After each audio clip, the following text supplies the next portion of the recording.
Senor.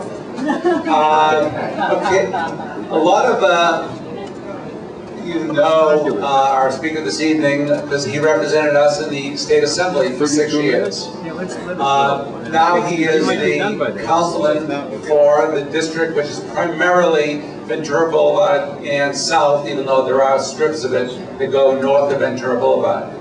The councilman, as part of the campaign, indicated that he wants to be your councilman for the next 12 years, now about 11 and a half years, assuming you feel that he should be reelected.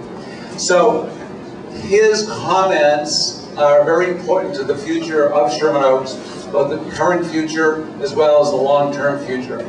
And there is so much happening in the city, the good, the bad, that it's good to get the perspective of how the situation in the city is going to affect us personally in the months and years ahead, as well as answering your questions about specific problems or projects within Sherman Oaks. With that, I'd like to introduce our Councilman, Paul Koretz.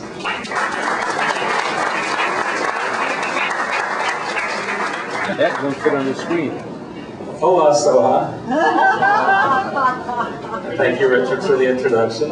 I actually thought this would be a pretty small crowd. I thought you'd all be watching the Laker game, so I commend you for being here.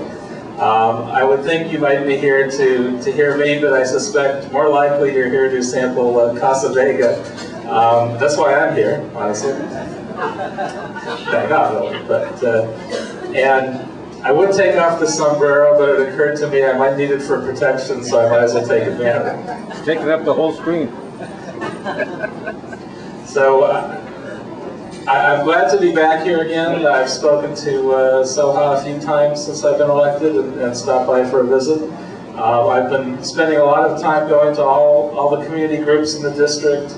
I'm trying to be as accessible as possible. I continue to have office hours on my free Thursdays. So the other 4 days I'm in City Hall for council meetings. So every other week I'm here in Encino in the afternoon. So call my office if you ever want to speak with me. It never should take more than a week to have an opportunity to have a meeting with your council member. And so that's the case currently. We've been trying to do a lot of things in the community. We recently had a Valley Leadership Summit and invited a few leaders from every community group in the Valley to introduce them to the department heads of a number of the key departments in the city, and to give a good, honest discussion of what services are going to be like in our cash-strapped city and how people can help and participate. One of them, as was earlier mentioned, is we're training volunteers to help on code enforcement issues. There are a lot of folks that have asked how we can volunteer, how can we help, and that's one of those ways. So if you're interested in doing that this weekend, we have flyers. Grab one on the way out. But it's Saturday at 10 o'clock at the Sportsman's Lodge. And I think it's a great idea. I also participated in a community cleanup a few days ago in Sherman Oaks. My back is still sore from bending down and pulling weeds and such. You did a great job. Well, thank you. We all did. I think the Ventura Boulevard and the stretch we did looked much better afterwards, and I hope we'll do many more of those. Also have a newsletter. If any of you want to be on it, we'll put it out every couple of weeks with news in the district, and we've been circulating a sign-up. If you missed it, Miriam will have it afterwards. And I should introduce, in case you don't know my staff, Miriam Jaffe, my district director, is right over there. John Pellico, my senior field deputy. I think you might have met her before. Jeffrey Evanstein, who's also my field deputy in the Valley office. And Sean Bayless, who's my Valley planner.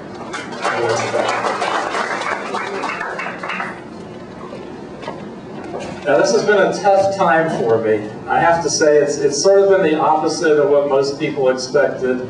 Probably to some degree what I expected. I thought the handful in the 5th District is supposed to be working with the community and dealing with development issues and trying to help out on all the different problems that exist in the community. That's actually been a lot of fun, and that's gone very well. The hard part has really been the budget in this city.